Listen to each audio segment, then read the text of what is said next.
direction, and success way beyond what we ever previously thought possible. Here's your host, Frankie Lee. Welcome back to the Frankie Lee podcast. Now, today's episode is slightly different than we've normally gone over because we're now in the music business with the woman, the legend herself, DJ Brooklyn. Welcome to the show. Thanks for having me. It's good to be here. It's brilliant to have a female that's done so much. I didn't even realise that you'd been in the industry for like 8 years now. 8 years this year. Yep. It's been a long time. It's been a while, man. It's been a while. When I was looking at some of the stuff online, I was like, fucking hell, I didn't even realise that track was that old. But like, let's just, before we go into like what you've done and what you're doing now and all the stuff you're going on to and some of the mad stories you've got to tell, I wanted to really give people an understanding of where you've come from, because like even the town you came from, I can't even pronounce the name of. Like, so you've come from central Queensland, which is like in the middle of like, for anyone listening to this in England, it's you call it the sticks, I call it bumfuck nowhere.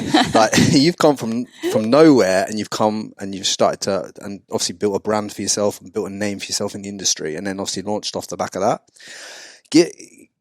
For the people at home that don't know, just give us a bit of a background into growing up in this town and like. Yeah, so I came from Billawilla, small town, about 6,000, I think, that live there. Pretty much nothing to do there. Like growing up, we were in the backyard a lot. For girls, there was like dancing or soccer. Very much a boy town, mining town. Footy was a big thing for our town. So yeah, I chose dancing, and I grew up performing on the stage. I did musicals. I've got two sisters, so we were really close and we all did dancing together.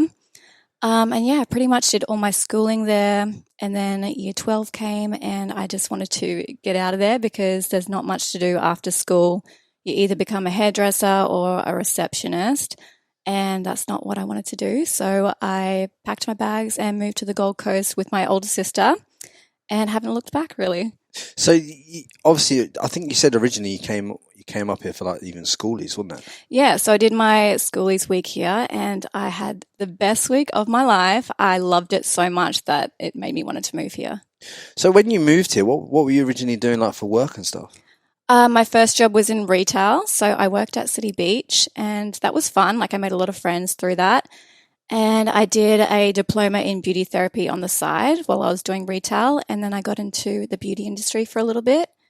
And then I just found out it wasn't for me. I was, just craving something else. And I got into the nightlife industry, I guess. I started to do a bit of go-go dancing. And then I saw what DJs did, and I just needed to learn how to DJ from there on. So go-go dancing is like where you dance on like the podium in the middle of a club, right? Yeah, so I did like Platinum, Sin City, and we would just dance and hype the crowd up. And it was a fun, easy job, got me fit, and I love dancing and performing. So yeah, and it got me into the nightlife industry and the DJ industry. So at what point, like when you were dancing on the podiums, doing all that kind of stuff, did you think to yourself, okay, rather than being on this side of it, even though I love dancing, rather than taking your dancing career somewhere, you've decided to go into something you weren't even doing at the time, but you're already good at dancing. So give me a bit of an insight into like the mindset behind that.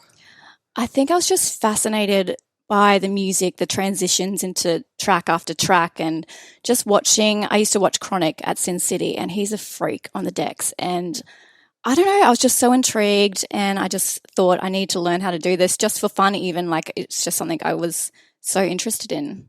And when you, obviously, once you decided you were going to do it, did you just buy a set of decks and just start practicing, or did you get one of these awesome DJs to start teaching you how to mix tracks and stuff? That's the thing. I used to hit up Chronic and all these other DJs that I knew and said, can you teach me? And I don't think they took me seriously. But yeah, it took me losing my job, my beautician job that I had, and having to move back to central Queensland. I moved to Gladstone or Tannum Sands because that's where my parents were at the time. So I had to move back there and get another job, and there was a nightclub there and they had the time to teach me. So it's kind of weird how, you get pushed in a different direction, and that pushed me to someone who had the time to teach me and show me the few things. So yeah, it's kind of weird how the universe works like that. I think it's like anything. You kind of have to have these adversities in life to come through the other side to to get to where you're actually meant to be. Like some people have it as a breakup, other people have it as you've had it as going to move home with your family. I mean, going home and moving home with your family after you've lived out of home is like the biggest calm down in the world. Yeah, I was so lost, and I had a boyfriend on the Gold Coast, so we had to do long distance at the time, which was hard. And I just knew I had to do it for myself anyway, and save some money and then come back and try get another job or whatever. But yeah, I actually loved it because I made friends there and I started to DJ there, and my life kind of started to change. So who gave you your first shot then in like DJing? So there's this club called Bojangles in Gladstone, and a guy named Benny who was running the club at the time. And he's like, yeah, come in like before we open and I can show you a few things on the decks and we can go from there. So I would finish my day job, go to the club, and then he would show me the basics on the decks. And eventually he's like, you can open the club and, start playing if you want. So I just did that for a couple of weeks and got my confidence up. And then eventually it was time for me to move back to the Goldie. So yeah, I just had to take those skills with me and then try here. Because like an opening time for a club, what's that, like 9, 10 p.m., something like that? Yeah, like 9 o'clock, and it would be dead, of course, but it was just for the experience and the practice and the learning. It's just reps, and it's just reps. Same with a podcast, your first podcast isn't going to do like hundreds of downloads, thousands of downloads. It's your first podcast, isn't it? Like no one knows who you are at the moment. Like, so it's just the same with you DJing in front of an empty club. It's not actually... You're not actually trying to entertain people. You're trying to learn how to mix and fade and transition in and all this stuff. How did you go? Obviously, once you've gone into that and took it to that level, you come to the Gold Coast, and I think it was Platinum, wasn't it? You first started to DJ in. Yeah, well, I came back and I did a few gigs here and there, like random ones for free, and then I entered a DJ competition called Your Shot in Brisbane, and I didn't win or anything. But that's where I got scouted, and I got scouted by Joey, who was the owner of Platinum. So he heard about me, saw me, and decided to sign me on. He was part of an agency back then, and he took me on. He managed me, and I DJed at Platinum as my residency to start off with, which is an amazing club because I got to support, the biggest names that were coming into town at the time. So who are some of the big names coming in at the time? Well, I think Will Sparks was kicking off at that point. So he was, exciting to support. And TJR, like a lot of overseas DJs that were coming in, EDX, a lot of like Timmy Trumpet, the Staffords and all that back then. So it was a good like time to be around and on the Platinum days. Yeah, it was packed every Saturday. Supporting big names. It was a good networking spot to start, yeah. Were some of these DJs teaching you like tricks of the trade as your like residents with them, or I don't think the DJ industry, like I don't think we share tricks of the trade so much. Like there are a few that will, but everyone I learnt on their own terms. I had to figure out a lot of stuff on my own. But yeah, because I so does every just so that I might be asking a dumb question here, but does every DJ have to start with like a residence somewhere to get that traction, to get that to go on to the next stage, or is that like kind of part of your apprenticeship where you start to learn, then you do it, then you get scouted, then you do a residence, then you start doing performing under people, and then you start going on to main stages? Is that how it kind of the trajectory looks? I think it might be different for everyone, but I think it's best to start as a resident because you're learning how to read a crowd. You're learning all the stuff that you need to learn first as a base to become a touring act, I guess. Reading a crowd is probably the number one thing that DJs need to do, unless you're known for your sound. Like Will Sparks is known for his music, so he can play his music because people are there to see him and his music. But when you're starting out, reading a crowd is important, keeping a crowd on the dance floor, learning all those things, hyping the crowd up, getting confident on the mic, learning how to perform and get up on the decks at certain points. Like there's a lot of thought that goes into a DJ set that people don't think about. It's more than just playing music. So talk to me about this reading a crowd thing, because that really interests me in how the dynamic of that works. So are you talking about when you're out there and you're DJing, you're throwing down this and the other, and you're on the decks, boom, boom, boom. It's like you're vibing, whether they're vibing with that sound and that beat Is that how it works? Or? Yeah, you can definitely tell if the crowd is wanting like more cheesy commercial stuff, or if they're wanting more heavy stuff or more energetic stuff. Like you just have to really feel it out. Or some places you kind of know what to expect and some you don't. So I always have a backup playlist as well. Yeah, it's just something you've got to learn along the way and continue to learn, I guess, because music evolves, people evolve, and what they want to listen to is different. Have you ever had a time when you've not read the crowd right? And you've and you felt like you fucked it up? Because like I feel like that must happen. Yeah, of course. There's been like I've tried out a new track and people don't even know what the song is, so they're like, "Oh, let's go to the bar and get a drink instead." But then you can always bring them back. That's the thing, as long as you know how to bring them back and when to change it up. And yeah. And so it just baffles me, like, because if cheese isn't your flavor, right, having to drop that in a set midway through a set where you're playing, where you're vibing it, that must be kind of soul destroying for you as the artist, right? Or does that not come into play? Is it is it solely all about the crowd? Because I know it has to be all about the crowd at the end of the day, but like, is it that? How do you feel about dropping that when you're vibing the other stuff? Well, that's the thing. As a DJ, you can make your own little mashups up. So you can have a commercial a cappella on top of, what you vibe, which it might be a heavier beat, and it kind of combines what you like and what the crowd likes at the same time. So yeah, when I'm putting a set together, I will make my own little edits, my own little mashups, things that I like too and that the crowd might like as well. So you kind of make it your own. So before, how long was it along this track then that you started to make your own beats? Because obviously DJing is an art in itself, but then obviously you're talking about now bringing your own beats and own flavors to things. Was it what particular point were you confident enough where you could read a crowd and this, that, and the other, so that you could go away and make your own beats and then bring them back to a crowd and they're sweet? Yeah. Well, I started off making just mashups and edits, which are pretty easy. But making your own originals is a whole nother thing. So even I couldn't do that on my own today. Like I still need a skilled producer to help me tweak it and make it sound perfect, because I haven't been trained in that like some people have for years and they're perfect at that. So it's better to work with someone who's more advanced in that area. But when it comes to making little edits and mashups and things like that, I can easily do that on my own. Self-taught, I've had to, YouTube and things like that to learn how to do it all, but it's part of my job and I love it. And you've got to be skilled in that area as well.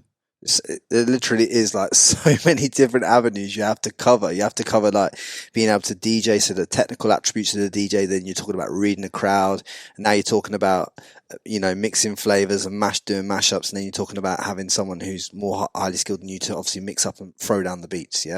Yeah. When it comes to originals, like there's a lot of people, and they probably don't talk about it, but a lot of people work with other producers to make their originals sound ready to go out in public. Yeah, I saw Example talking on Instagram the other day, and he was saying that he wrote a track and a beat for I think he was going to put it to like Kylie Minogue or not Kylie Minogue. Yeah, probably was Kylie Minogue, and then she didn't want it, but The Weeknd took it, and he had like a hit. He had like a multi-platinum number one with it. And it just like they did one artist didn't vibe it, so you put it onto another artist. But obviously, like when you're what was it then that when you thought, obviously you mix tracks now and that, and you've made a lot of tracks now. When was it that one of your tracks actually, like your original tracks, actually went and popped, like fully popped? I don't know if any of them have fully popped. I don't even know. Like, it's kind of hard to get it to the radio level. Like that's the goal, is to get it on rotation on a commercial station. That'd be epic. But I think people were just excited that I started putting music out. So I got a lot of hype around my first release when it came out. And then obviously everyone was waiting for the second release. And then I released that. And, I did a cool visual with that second one. So that went around, on gyms and stuff. Is that the one with the two you dancing with the two girls? Yeah. In that pink baggard. Yeah. I get tagged in that a lot. So people see that, in gyms and whatnot, which is really cool. Yeah. But, do you find though that what is your most passionate thing to do? Is it just DJing and playing other people's songs, or is it actually making the music yourself? Out of the whole DJ job. I love performing. That's probably my number one thing, is performing to a massive crowd. Number two definitely is putting out my own music and being creative with it. Like, I love designing the artwork, to designing what are the visuals going to look like, and the video clips and whatnot all behind it. I love putting it all together and just, seeing it come to life. If you were going to give any advice to anyone that's listening to this that wants to start DJing, what would be like some key bits of advice that you'd give them to obviously even just get started in this? Number one is know who you are, what kind of music you want to play, what kind of image you want to put out online.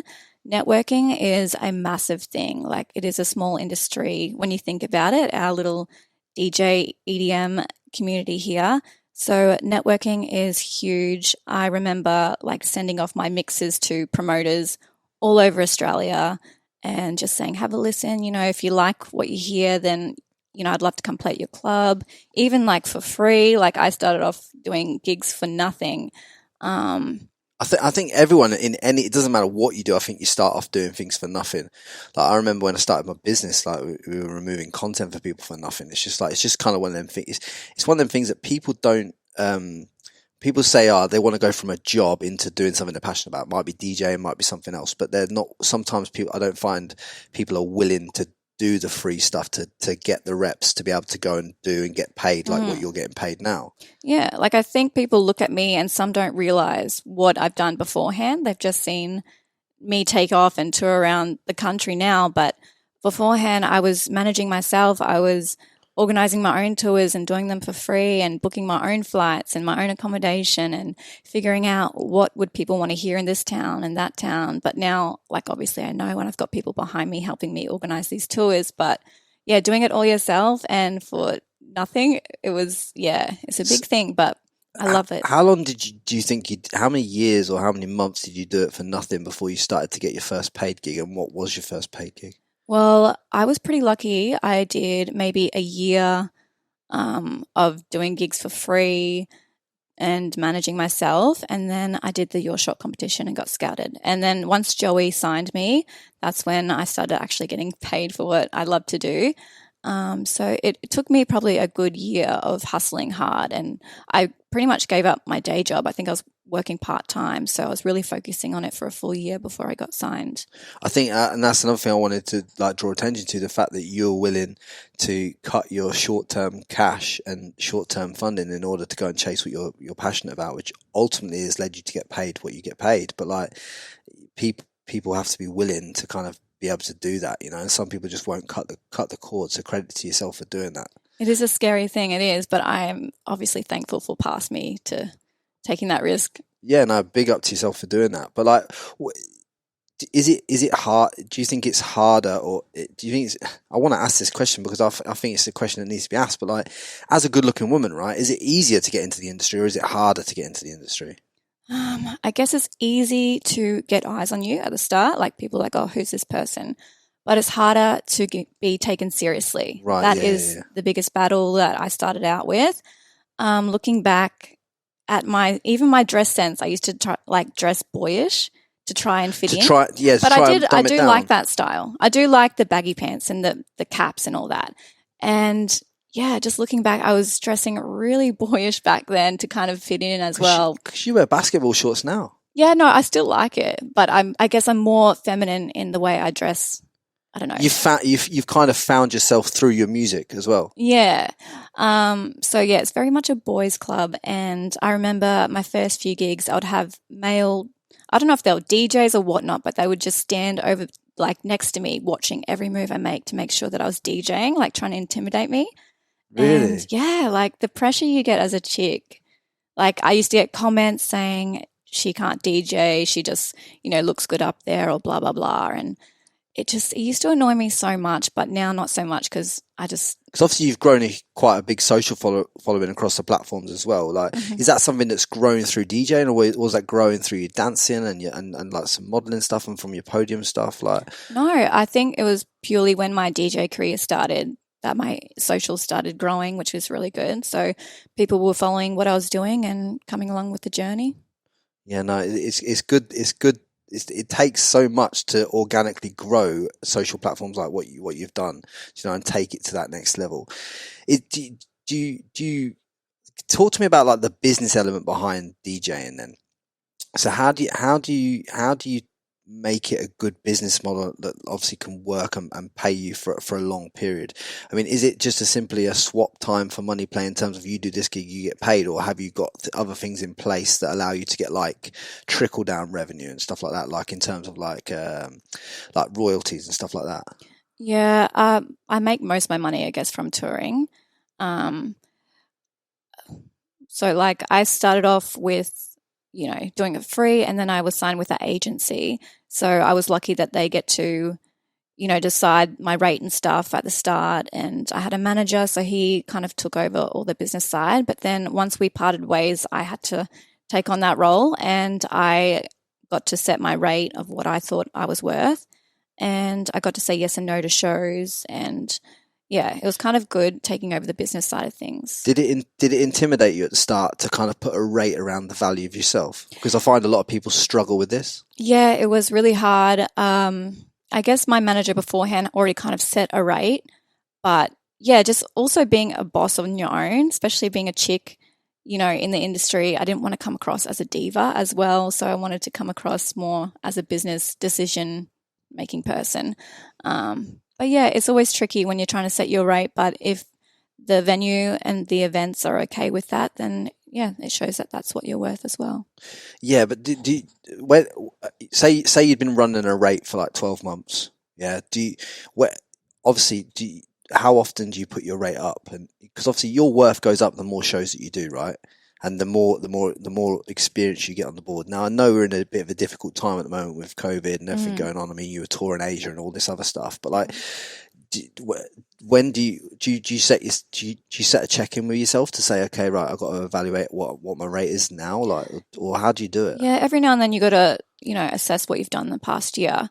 I guess it really depends on like music. If you have something that's popped in the radio or whatever that's popular on the charts, then obviously that can boost your rate up.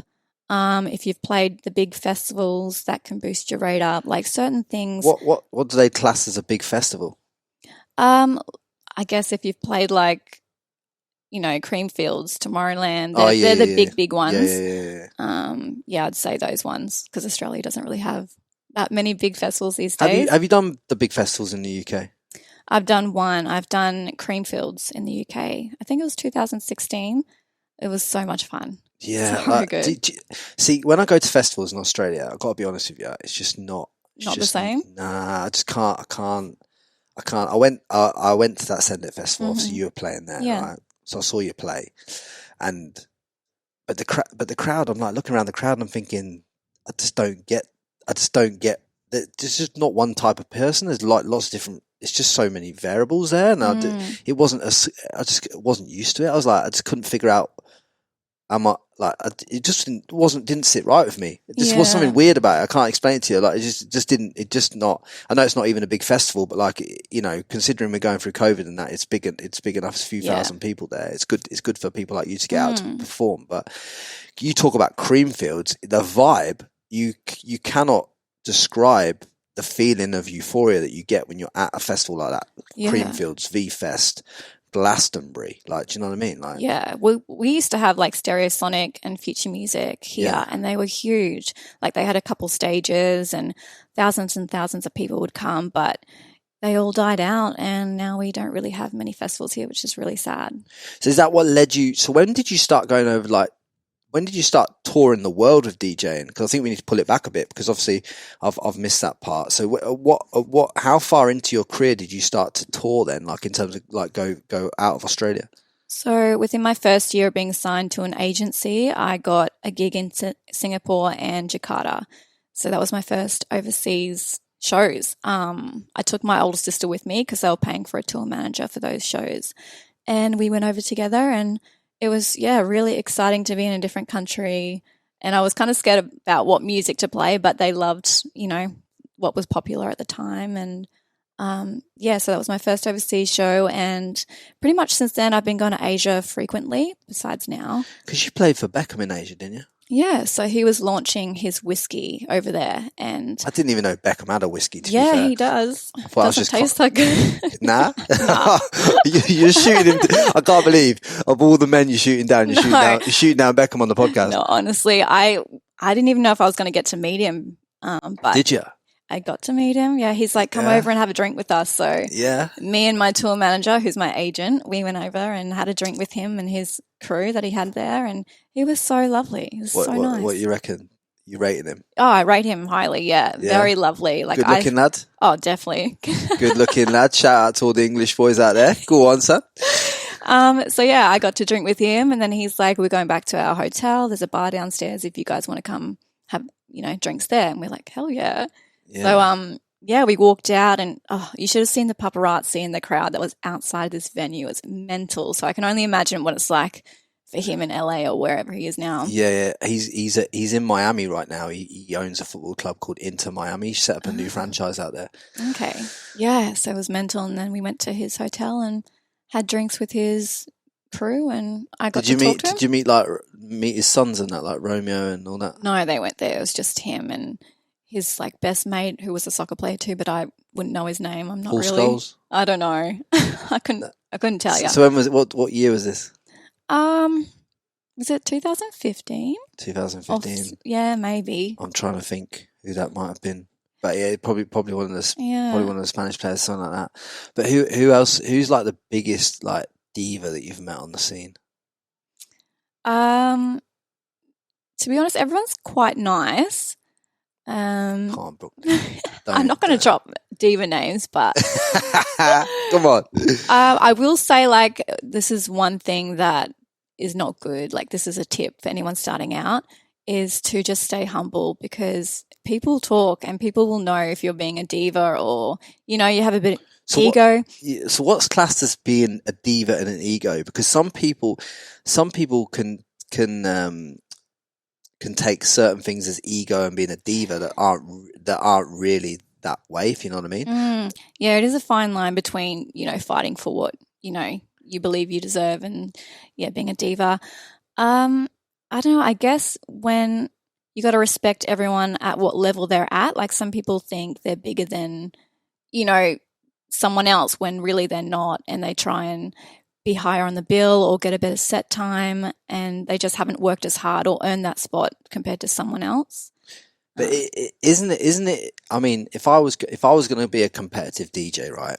Even if I wasn't as good as you, I'd still be trying to think smart to think, how can I get above you on the bill? I would be. Yeah, I would totally. be. Like I would be. I'd be like, okay, how can I pull this off? Mm-hmm. Like, because it's just tactics, isn't it? Yeah, It's strategy. I guess my morals sometimes get in the way of pushing me further with that, because I'm just like, they've got a bigger following, or they've done this, so they deserve, blah, blah, blah. But also I am my own manager, so I'm pushing myself, which sometimes feels sometimes I wish I had someone to be the bad guy and to push, for me and look bad instead of me doing it myself. I'll just get on the phone for you. I'll be like, right, if you don't put her at number one, like you lot, be my manager. you lot can just smoke this festival, because we're not going, because like this is just we're just not having it, and you can double that fee as well, because it's ridiculous. But yeah, like, a lot of that does go on behind the scenes, like managers and agencies having fights over artwork or set times. And what do you mean a fight over artwork? Like, if you create the artwork, surely you can't fight over the artwork. No, the venue's normally created, or the event. Right. So you want a different piece of artwork. So if your face is lower on the poster than someone else's face, do you know what I mean? Yeah, people get upset about what their logo looks like, or certain things like that. It's just how it is. It's branding. It's very. So it sounds a bit like what you're telling me. Then is the DJ industry is extremely like you're all in on them ball pools at a kids' play area, and you're all just like wrestling over who gets to own the ball pool. Basically, sort of. But we're all mates. Like, we really are. I love catching up with them. Like, I went to the Lunar Festival just to catch up with people. I wasn't playing, but we're all like a family. But at the end of the day, we're all also working hard to be, where we want to be. So are you all really rivals? Because you've all got different elements and flavors to yourself anyway. Like, are you really rivals? Like is Will Sparks really your rival?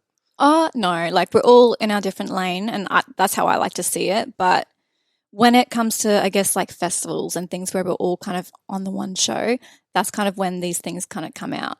Yeah. So okay. So at a festival, how do you negotiate your position then on the run? Like give me example with Send It Festival, because you're what, third down or second down? Yeah, with Send It, I just was happy to play, to be honest, because there wasn't much happening after COVID. I was just like, yep, sick of festival. Like, yeah, that's good. But normally, like, people would do deals, like they'll do it cheaper if they want to get a better set time, or things like that, or they'll guarantee that they'll bring dancers and this and that and make their show epic and make it worthwhile to the promoter in that way. Everyone just wheels and deals differently, I guess. So what would you say? I've got the best festival in Australia right now. What deal are you offering me to get you on number one? Oh, if I was like doing the headline and everything, I'd do that. I'd probably do it super cheap or even for free, because that's really. I don't understand that. I don't understand it I don't understand how that's a good business model. I know what you mean, but a lot of the time it is smoke and mirrors. Like, I see people post these epic shows and whatnot, and I know that they're not getting paid a lot. Like, it kind of looks like they're living this lifestyle, but they're not. But it helps them because other people see it and they book them, and then they end up getting a lot of shows from it, kind of thing. It trickles down. Right. Okay. But to play a show, like, say you just did it cheap just to play like V-Fest or to play Creamfields. I understand why you want to play Creamfields and you vibe it. I understand that. But on the same token, it is a big festival. They can afford to pay, and they should pay, because you're generating revenue for the festival. I know. So it's kind of like, I get you. I get the value you're bringing for free, and I understand, because I've done lots of free things for people that should have paid me as well. But I'm just like, fuck, that pisses me off. But it's also the venues and that too. They're like, this is our budget, and this is, sometimes they offer you less than what you're worth as well, and you kind of have to take it. Like, it. Yeah, it works both ways. So give me an example then, so I kind of understand this, right? A festival like Creamfields, yeah. What kind of budget would they have for one day of that festival for the artists? Oh, to be honest, I'm not like in the event side of things, but yeah, they would have to have a lot of money to book the acts that they do. Like, they get some crazy people in there. Because I'm sure they've had like people like Eminem on there and people like that at Creamfields. I'm sure they have. Yeah. Well, I think they had Calvin Harris the year that I was playing, maybe. And he was like the top paid DJ at the time. He might still be, I'm not sure. But he was getting like, I think, $1 million for one set. Like, it was ridiculous. And how long's the set? Like an hour to an hour and a half. Right, that's the set time. That's the standard set, yeah. So have you done Ibiza? No, I haven't done Europe. I've just done a little bit of the UK. And Are you gonna do it? Hopefully. You gotta do it. Hopefully after COVID. I was speaking to my mate this morning who books out the clubs for DJs in Ibiza. Yeah. And I'm gonna hook me up. Yeah, I just realised I've got the connection for you. Maybe you should be my manager. I was actually speaking to him. I actually told him you were coming on the show today, and I never actually thought to myself, maybe I should. I thought you'd already played there, but if you've not played there, then no, I haven't. Let's get you in Amnesia, because that's like 6,000 people, like in a nightclub. That's some mad. That's a mad thing. I suppose it can't just be like that though, because it has to be about how your genre fits into that club, right? Yeah. So what kind of clubs? Give me an example of clubs in Ibiza. Do you know clubs in Ibiza? Not many of them.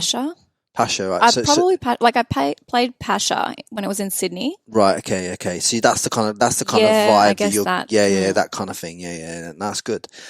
No, that's mad to know. It's mad how things work out. Innit? I literally spoke to you this morning. Like, I'm gonna have to remind me, because I'm serious. Once COVID's over, we're booking a tour. Yeah, booking a tour. He's literally going back to Spain like next week. He's just got his Spanish residency, so buzzing out there. But so in terms of like, when you're a DJ and that, do you have people that you obviously must have people and flavors that you look up to in terms of like music that kind of inspire you to create? And who are those people for you? I love Calvin Harris. He's always been like my number one. His music is just so, like, it can be played in a club, it can be played on the radio. It's very versatile and commercial, which I love because so many people can enjoy it. But when it comes to like performing and stuff, I look up to Will Sparks and Timmy Trumpet. Like their performance is crazy. If you've ever seen their sets, like they're running around, they're jumping off stuff. So I love their performance style. What about people like I suppose I know he's an artist but a DJ as well, isn't he? Like Avicii and people like that. Obviously, like when he was alive, and that is unbelievable. Like his music was insane in Tomorrowland and stuff like that. Yeah, I suppose you have to kind of aim for the commercial thing because like that's where you get paid. Obviously, that's where you're gonna get played and paid. Yeah, well, I love it, so that's plus. But also, it is, in Australia, we don't have the big clubs like in America and all that, so we're pretty limited with where we can play. And obviously, the commercial dance music is a popular genre here, and the clubs mainly play that. So I'm suited to a lot of venues here, which is good. Do you think though that okay, this is a better question actually. When you say you're going to build a commercial track, where do you actually start in terms of like pulling bits and inspiration from? Like, how would you go about building this commercial track if you're going to start it? Do you pick someone else's beat, or do you make the beat yourself first and then get someone to run the lyrics over it, or do you pick the lyrics and then you run the beat to the lyrics? It's always different. Like sometimes I will have like a melody or a beat in my head, or I will have like a certain phrase or some lyrics that I kind of want to work around and make a song out of.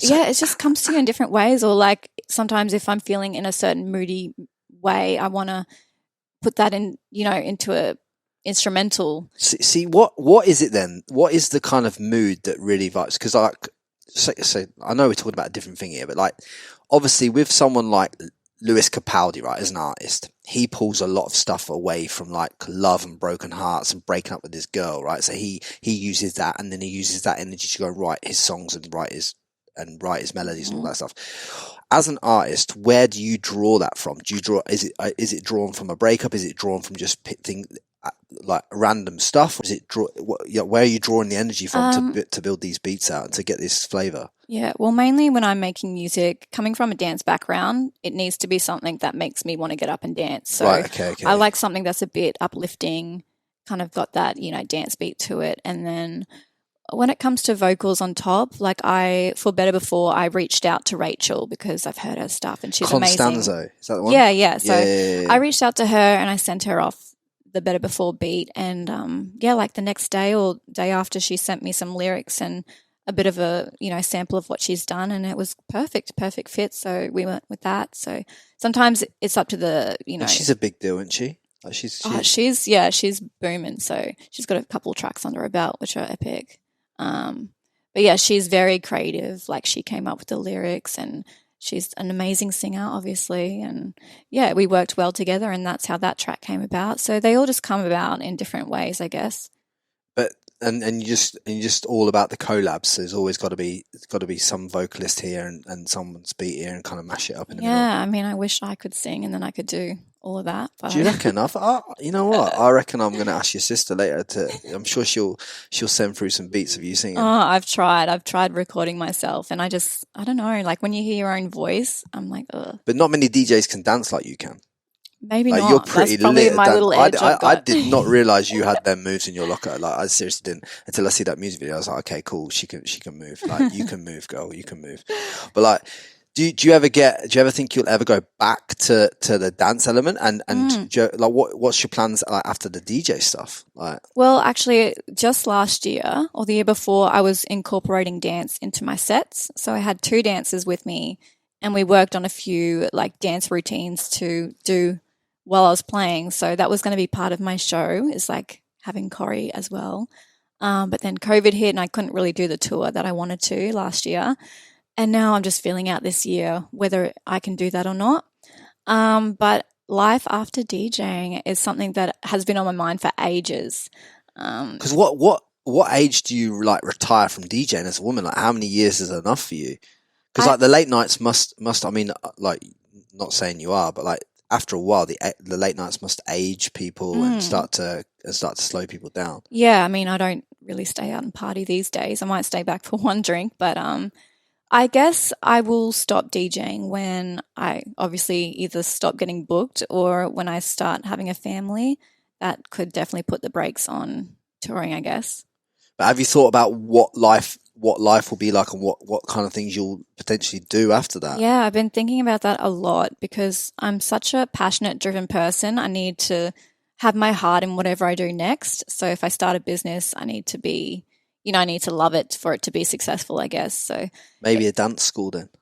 I did think about being a dance teacher back before I was a DJ. Like that was an option that I was looking into.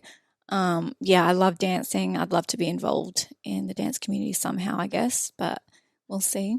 Give back. And do you have is there anything advanced booked now that you've got in your mind for going abroad, like after all this COVID stuff, or is it really hindering your career right now in terms of like where you're going? Because obviously speaking to a DJ like yourself in a lockdown situation, I mean, we've just gone into wearing masks and all this bullshit here, right? So you could potentially not be out the country until next year. Like, what do you do? What does a DJ do when there's no work? Like, yeah, well, I'm pretty lucky that I've got a good foundation here in Australia. So I have been booked up like the past 2 months. I've played every weekend, which is really good. And I've got the next month, this April, I've got like 4 shows, which is really good, like 1 a weekend and a few in May. So I'm pretty lucky that I'm still getting shows and playing around the country. But yeah, if anything gets worse, then I'm going to start to worry about what's going to happen. Yeah, because it's so, because when it's your livelihood and obviously that is your main, so this DJing is obviously your main route to revenue, isn't it? Yeah, it is. So like obviously when that's not happening, it's like you're totally knackered, aren't you? Yeah. Really? Well, last year I felt really lost. Like I'm pretty lucky. I am really good with my money and savings and whatnot, but just not having, shows. I was like, who am I without Brooklyn? Like, who am I without playing shows? I kind of lost my identity for a little bit, which was something I had to kind of get over. But obviously, are you not gonna? Obviously, Brooklyn, you've built it into a brand. Are you thinking about building some products or something around your personal brand, or is there anything you're gonna tag on like some kind of product? Or I think if I did do another business, it probably wouldn't branch off Brooklyn. But I mean, I might like promote it through. Promote it through your network, through your personal brand. But like obviously, like Troy Candy does snorkels. You know what I mean? It's and other people do other stuff. That just kind of Sam Mangan does James Cosmetics. I mean, it would be smart to promote it to the fan base that I've. Is there anything you're thinking about doing though? Is there anything you're vibing? I've always been into fashion, so I've thought about that a lot, like starting a brand.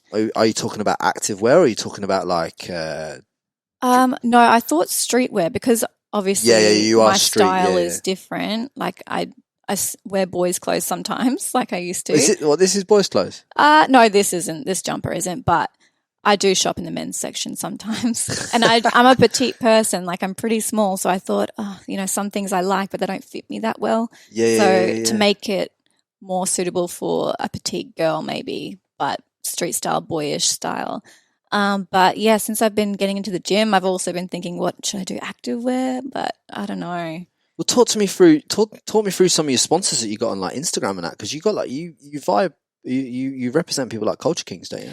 Yes, I work with Culture Kings a bit, and I, over COVID, I picked up more influencer stuff, I guess, because I wasn't traveling with work. So yeah, I work alongside them a lot, which is awesome. Like they very much suit my brand, my street style. Yeah, and you vibe it, Yeah. I work with Mesh Key as well, which is a bit more girly, but I really enjoy like the pieces that they make. I don't really do a lot of influencer stuff. I've just kind of gotten into it the past year, I'd say.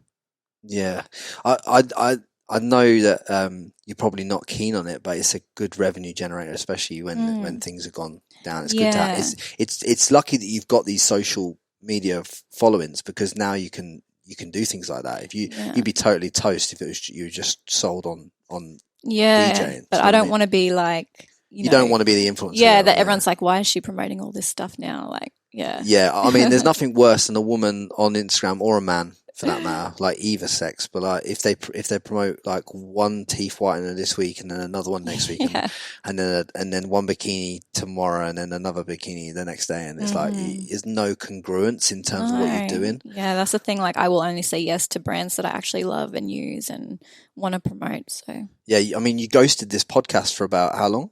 Oh my god, no! You're in my requests. I'm hopeless though with my DMs. I need to like go through and just spend a day reading them and replying. Cause, to be honest, you were pretty good when you responded. It was pretty good. It's like, I was like, okay, cool. She responded. At least she responded. What was it, about 3 weeks?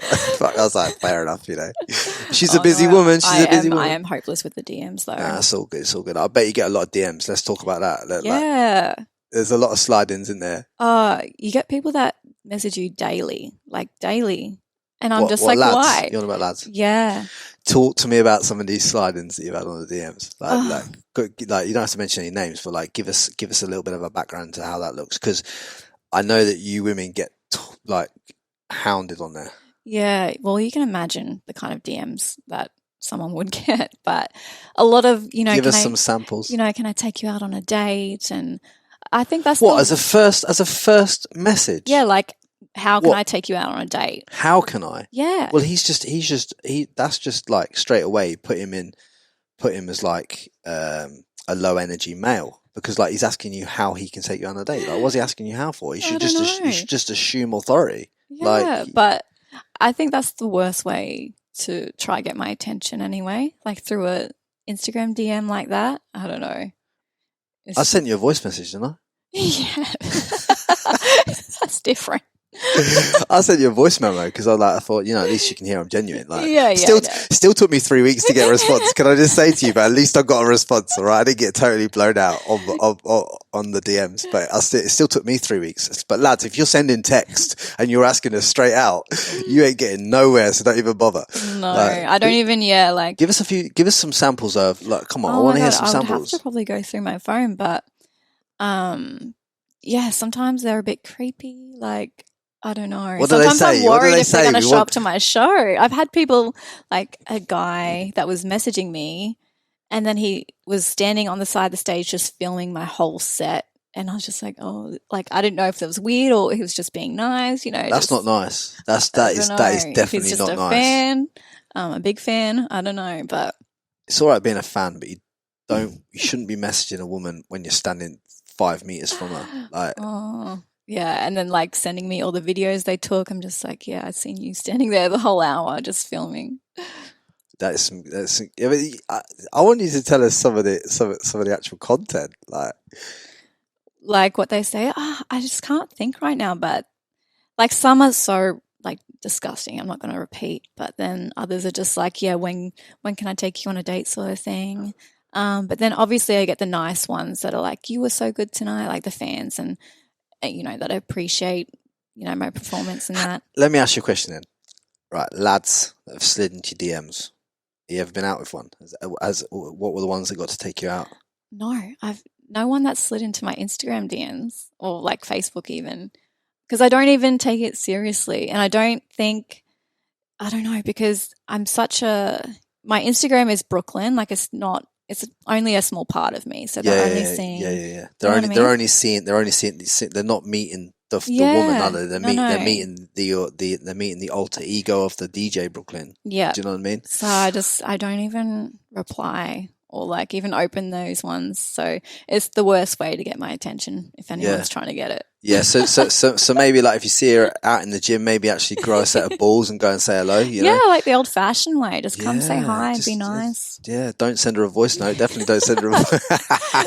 No, that's refreshing. Actually, that's nice. But okay, let's just work. How many voice notes do you get normally?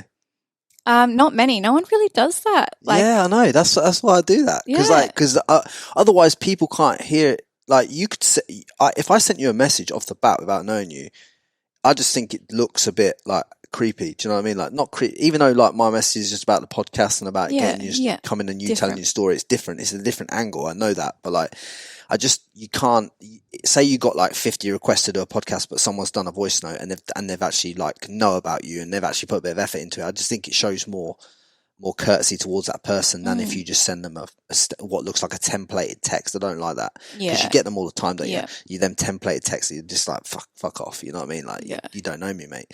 Like Exactly. so that's how you get a reply from DJ Brooklyn. Like send her a voice note. Honestly, you're gonna get like 50 fucking voice notes. Every lad's gonna be like fucking. But no, where are we going with this? So like let's come away from the DMs. So are you gonna take on more fashion work now, or are you going to just set up your own brand, spend the time that you've got now setting up this own brand of yours? This brand idea is just an idea at this stage. So I'm happy to keep working with other brands and like learning about, what they do and how do they market. And then I don't know, DJing is still going okay despite COVID. Like I'm still got bookings coming through and all that. So I'm not really worried too much at this point, but I think I'll slowly start looking into building my own brand on the side, but not rushing into it. Will you be doing that with your sisters? I would love to, because they've got their own little, skills. My older sister's into journalism and marketing, so she's pretty good at, writing up an article. And my younger sister, she's pretty good at networking and hustling and, with all the influencers and things like that. But I think we would also fight if we had a business together. Even though I'd love that, but I think we would butt heads at some point, which wouldn't be good. I think it's got to be, if you're going to work with people, you've got to be hard. The family stuff is really hard. Do you know what I mean? Like I thought about employing my sister as a virtual assistant in England, like to do things for me. And I offered her the job a few times, and I just don't think she sounds too keen on me being her boss, so to speak. But it's not like you treat them like that, but they kind of vibe that way, don't they? Yeah. I mean, my older sister has worked for me before because she does PR work, and I was unhappy with something that was printed, and we kind of got a little bit of in a fight. But was it like, when you say a fight, was it like proper like punches thrown? No, we left that when we were 10 years old. But I was just saying that I wasn't happy with it, and she took it personally, where I was speaking from a business point. And What was the kind of like the angle of that? I mean, you don't have to tell us the context of the content, but like what kind of angle was that? Was it just something that was written about you that just wasn't true, or didn't reflect your brand, or how was it misconviewed? No, I just was quickly replying to questions, and then I didn't want it printed yet because I wanted to go over it and look back. Just like a typical misunderstanding type thing. And she like sent it off to be printed already. I was like, I wasn't finished with it, and blah blah blah. And it wasn't a big deal, but I just wanted to let her know so it doesn't happen again. And then she kind of took it to heart, and then now you got a new PR lady. Well, I haven't really had one since, but. Yeah, we got over it, of course. Like we make up straight away, and I think these things just happen in families, and that's why probably it's best not to work with them. Yeah, we were kind of like, should we continue working together or not? I don't know, but do you know one thing I want to ask you about and pivot into on this podcast, because I think it's so important, especially for anyone listening, is like the mental health type side of this game. Because I know when we've talked through this podcast, you've mentioned a few times that of like having like obviously inappropriate messages, and then on the other side of the coin you got someone watching you DJing, sending you stuff. It's kind of like, and then other people having an opinion on you DJing because you are a good looking woman and stuff like that. Give me a bit of a overview on how like DJing has affected you, like from a mental health standpoint of view. Well, people don't realize it looks glamorous, right? But I'm traveling by myself. I'm in hotels by myself. After a big show, I'm in a room by myself in my hotel, and people don't see that. It's actually quite lonely a lot of the time. So that used to play a big part of my mental health, because my friends were out partying all together, and I was working on weekends. I was over in a different state alone. So, people just don't take that into consideration, that tour life is a lonely life as well. As much as you're socializing in the club, it's kind of working, not so much, social life. And have you ever experienced like any form of like bullying or any form of like whether it be online or in person, like because of what you're trying to do and what you're trying to achieve, or is that something you've not experienced? I'm pretty lucky. I think maybe someone's tried to tip a drink on the decks once or something. Like that always happens here and there, like people who are just drunk. But everyone's pretty nice to me in person. It's just more the online comments here and there that I get, especially if it's a short clip of me DJing, right? And I'm performing or I'm on the mic. I'm not mixing because you can't be sitting there mixing for, an hour. You need to actually play some of the songs so people can listen to it and sing. And they only see this short clip of me and they think, oh, she's not touching the buttons, so she's not DJing, blah, blah, blah. Like Right, I'll get all those comments, which really pissed me off because they obviously haven't come and seen me DJ live. They're just making an assumption off a 2-second clip. Yeah. And obviously a wrong assumption at that. So what kind of comments are they making in regards to that then? Are like she's like blonde girl, she doesn't DJ, she's just there because of her looks, or is this the kind of angle they're going down, or? Yeah, like what I'm wearing.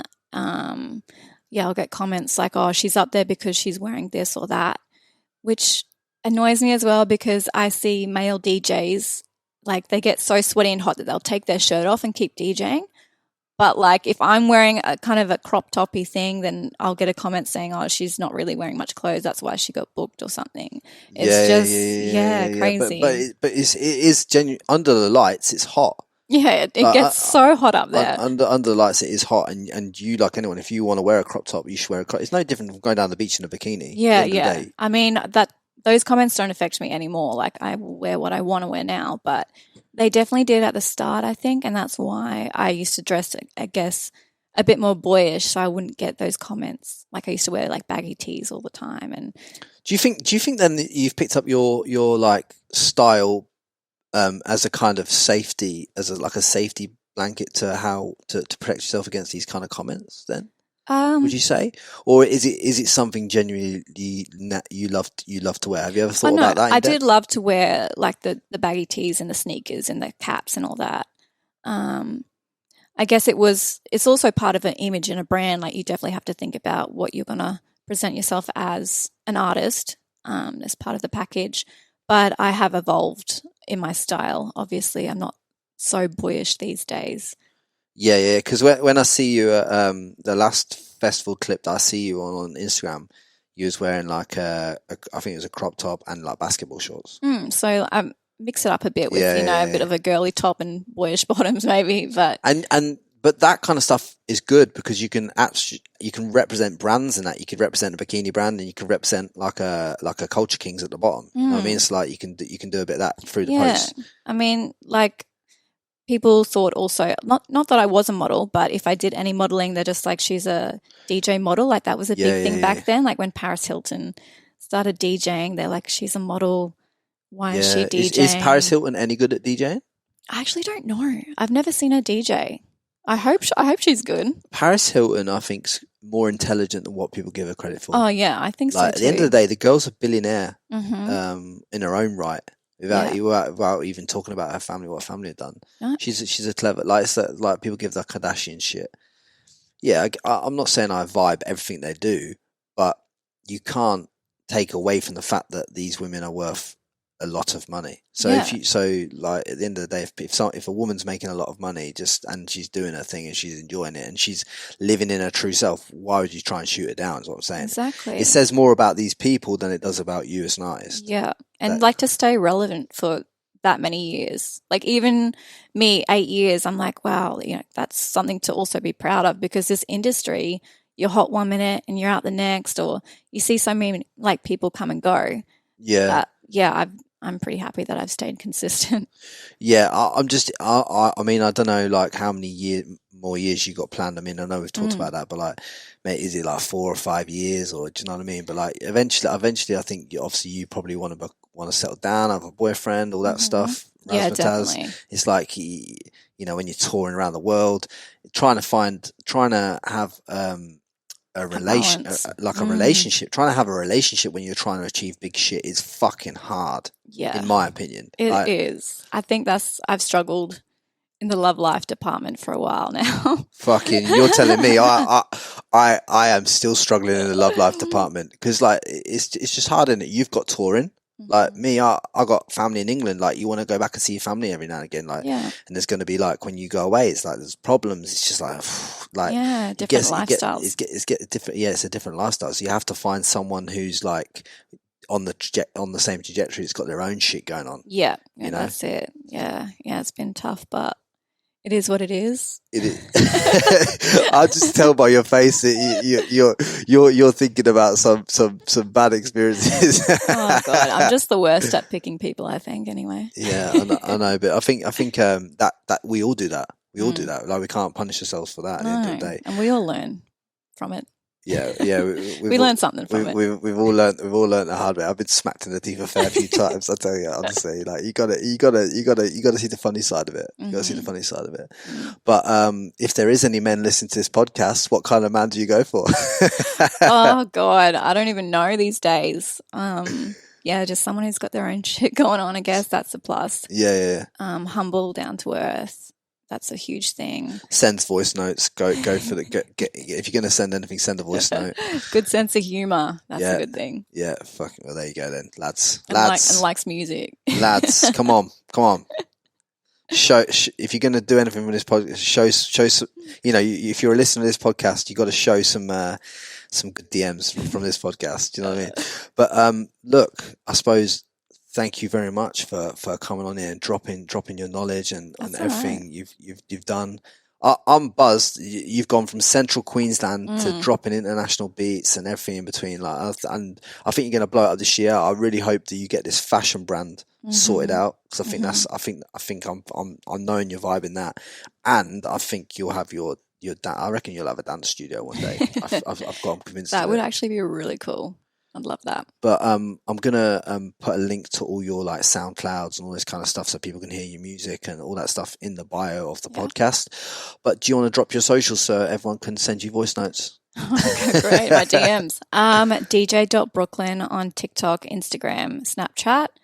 And then just look up DJ Brooklyn on Facebook, I guess, and you'll see me there. Oh, actually, before we go, I just want another question. No, sorry, I have to ask this. Before we go there, this is it, and then we will go. But like TikTok, yeah. Do you now make beats for like TikTok to send your music viral? No, I do have one of my songs is on TikTok. But you can put your own sounds on there when you're doing your own videos. So I'm looking into doing some more DJ stuff because I just started out doing the silly, I think dancing stuff and the lip syncing stuff, which I love and that's fun. But I think I need to put some more DJ content I think you put your music on there more than the dancing, isn't it? Like or you dancing to your own music and send your own music viral. Yeah. I think that'd be a sick thing. And one more thing that we must get out before we go, because I just thought of this as well, is like if you were gonna if this was your last day on the planet, you're checking out, you've done everything you wanted to do, but you had to, there's only one thing you can leave the world, like in terms of like some advice and guidance for like either young women or men and women, what would that advice be? I guess don't be scared to go for your dreams and your passion, because like what else do you want to do on this planet? Like all I want to do is do what I love, and I'm sure that everyone has their own dreams. So take that risk and go for it. And obviously family is number one as well. I just want to say that. Yeah. I love that. I love the fact that you brought the family into it, because you don't even need huge. You don't even need to tell me. And there's a lot of people like myself that don't get to see their family right now because of what's going on in the world. Yeah. So, like, big shout out to all you lot. Chin up, and thank you so much. Thanks DJ Brooklyn me. in the house, and guys, if you can do us a solid favor, if you can obviously go to Brooklyn's Instagram, give her a like and follow. Follow my Instagram at Frankie Lee. And you can also, if you could just go and leave us a review on Apple or Spotify or wherever, you can leave a review and just support the podcast, share it with your friends. We'd be appreciated. Now, don't send too many voice notes to this young lady because she's already going to be inundated. But if you got something good, send it away. Anyway, thank you very much. Much love. Don't forget to subscribe to the Frankie Lee Podcast.